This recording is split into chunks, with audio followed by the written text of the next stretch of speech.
Hello, thank you for joining me. These are the announcements for the Tomorrow River Lutheran Parish for April 16th, 2023. That is the second Sunday of Easter. Thanks for joining me. I do appreciate it. We have 3 opportunities for in-person worship this week. At all 3, Holy Communion will be offered, and you are welcome to attend the table of the Lord. For those of you who are shut in and who can't come, it would be our honor to come and bring communion to you. Just let us know what you need. Call the church office, call or text me or Pastor Gretchen, and we would be happy indeed to make sure that you receive. If there are families that would like to receive together during COVID, you know, we called them bubble communions then, people who are already in each other's bubble. But if you, for whatever reason, want to have communion with your family, someone's going into surgery, someone is ill, of course we can do that. It would be our honor. Give us a call, give us a text, and we would like to meet your needs. But for the church at large, on Sunday the 16th, there will be a service at Peace at 8:30.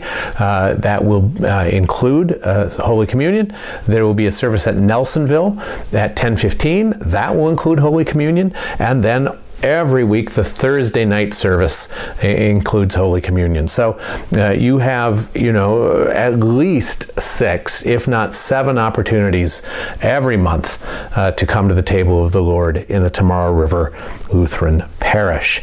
So I do invite you to come to church as you are able. Let's talk about while we're talking about worship services, we are going to be starting again the outdoor service. That will start May 14th, that's Mother's Day, and will end October 29th, the last Sunday in October. So that's the big plan for right now. Of course, there's that old joke that if you want to hear God laugh, tell God your plans. But our plans, and we hope God doesn't laugh, is that we'll go to 3 services on Sundays starting May 14th. The prayer list, always in the top right corner of the website. You can access the newest prayer list. It's sanitized for the web. If you want to know who's who and you can't figure it out, give us a call and we'll be happy to fill you in to whatever extent confidentiality allows. There are some new names on the list this week. Anne-Marie broke up a fight between some dogs and she was savaged. Her hand was very badly bitten. She needs to have surgery on her, I believe it's her left hand. The little finger especially was very badly damaged, and we are hopeful that there will not need to be an amputation, but prayers for her. Casey has gotten a preliminary diagnosis of NMO. This is Kathy B's brother-in-law, and so we'll be remembering that whole family. Ken and Larry are both out of the hospital, thanks be to God. There is an aunt in need of prayer. That's all we can tell you because of the constraints of confidentiality. But if you pray for that aunt, God knows who you're talking about, and I am grateful for that. And then the rest of the names on the list you have seen in previous weeks. I continue to invite you to remember them and to care for them as you see them around town or in church. That we're to pray for one another and we're to provide and love one another. And so I call you into that. All right. The roof at Peace. Most of you are aware that the roof actually partially caved in, that you could stand in the library and you could see the sky. We've just had spectacular care poured out on us by Mark and Karen Camilleri, Ability Builders. They dropped whatever else they were doing. They stabilized our building. We got commercial roofing in here out of Stevens Point, and we now have a new roof on the education wing at Peace. The decking was badly rotted. There were 2 layers of membrane roofs up there, a rubber membrane and a PVC. Mud had gotten under both of them. Mud and dirt and water had gotten under both of them. We had a bunch of joists that were bad. Sills were bad. The decking was bad. There was real concern that the roofers would actually fall through the roof down into the building until all that was stabilized. So it was a big deal. The new roof is on in coming weeks as additional parts come in. It'll look a little better from the road. Right now there's a big silver strip holding everything down that you can see from the road. That will be covered with a brown clip so that it'll match the building better. The parapet is gone. Water will just come off that whole edge facing Main Street, so it won't pool anywhere. We went right down to the joist, the decking.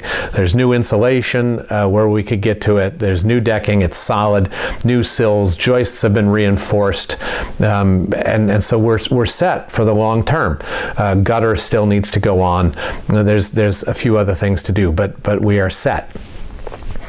It's going to be something like $110,000, right? Now, we've already received some fairly large gifts, thanks be to God. An individual at Nelsonville gave $20,000. There's been an anonymous gift of $50,000. And then other smaller gifts have come in, and we are grateful for every single one of them. You know, we remember the story of the widow's mite. We remember that she in her poverty gave more than all those who gave large gifts.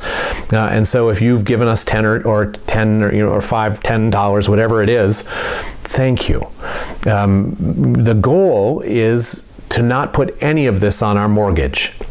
That we would like to encourage the community to meet the remaining need. So I am not sure at this moment what it is. We still have walls to open and repair, ceilings to open and repair that were damaged. But now, you know, the roof is tight, so there will be no more damage. But we're not sure exactly what we're going to find when we open the walls that we know are waterlogged and are sodden. And so do we need another $30,000? Do we need another $40,000? I don't know, but I know that someone listening to this can handle that. And I know that there's a lot of us who could do something, right? Whether that's $1 or whether that's $100 or whether it's $5,000, that we can do something. And here's the thing, if you give money to the roof project, it will be used for the roof. And if we get more money than we need for the roof, it'll go against the mortgage. So not only can we not add to the mortgage, but we can pay down the mortgage. So if you want to give a gift to the roof, just write roof fund on the envelope or on the memo line. We'll use it for that. And again, any excess will go to pay down the note. It won't be used for any other purpose. Now, obviously, we're going to continue to have other expenses, right? The work of the church continues. So I would like this to be, in your mind and in mine, an additional gift for the glory of God, for the good of the church, for our ministry in the community, and not a substitution from something that you had already determined that you were going to give God and God's work anyway. So together, Pastor Gretchen and I, we are committed to pay our tithe. We do that every year, and we do it publicly because it's important that you know that your pastors do what they're asking you to do. And so I just want to invite you into an examination of what God's given you and what sort of response might be appropriate from you. And if we manage to weather this storm, you know, this collapse of part of our building, and to be able to set ourselves up for 20 or 25 years, and to not add to our mortgage, that would be an unbelievable grace. So you think about that with me. Now, if you have questions, I'll answer as best I can, or I'll point you to the people who know. But at this moment, right, our building is secure. Whatever damage has happened is not going to get any worse. We are on the road back. And those of you who are already given, thank you. All right, a few other things.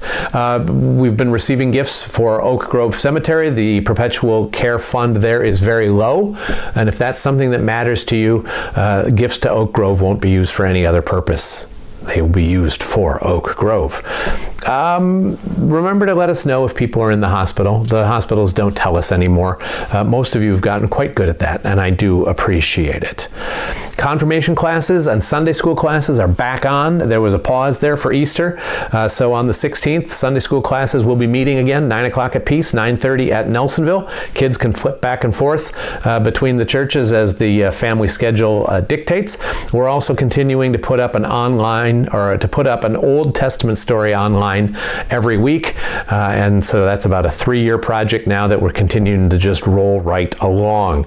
Confirmation classes are back on Wednesday the 19th. They're at Peace. It's the pre-Lent schedule, 7 o'clock in-person discussion group at Peace, 8 o'clock online discussion group, and that link can always be found at the top of the confirmation page on the church website.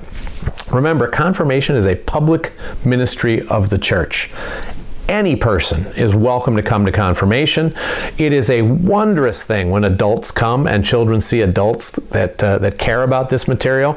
If you want to ask a question, ask a question. If you want to get clarity about something, get clarity. But again, this is a public ministry of the church, and all people are invited. Parents are encouraged to attend with their kids. There are a bunch of other announcements, all of them important. Opportunities for service, opportunities for growth, and for study. But I will trust that you will take a look at those yourself. You have been more than patient, more than generous with your time, and I am grateful indeed. I hope to see you in church on the 16th. Know that you are in my prayers, and that Pastor Gretchen and I are grateful to be at work in your midst. Bye-bye now.